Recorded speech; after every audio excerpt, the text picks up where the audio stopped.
বন্ধুরা, আজকে দুপুরে মেনু দেখো। বলেছিলাম না, সজনে ফুল কুড়িয়ে নিয়ে এসেছি, ভেজেছি। আলু, কড়াইশুঁটি, কালো জিরে ফোড়ন, শুকনো লঙ্কা ফোড়ন দিয়ে ভেজেছি।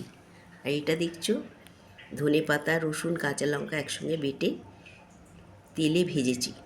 খুব সুন্দর লাগে খেতে, সর্দি সমস্ত ঝরে যায়। আর পাতে তো লেবু একটু থাকবেই। আর ফুলকপি, আলু দিয়ে আদা বাটা, জিরে বাটা দিয়ে মাছের একটা হালকা ঝোল। দেখে বলো কেমন হয়েছে। ভালো লাগলে লাইক করো। কেমন?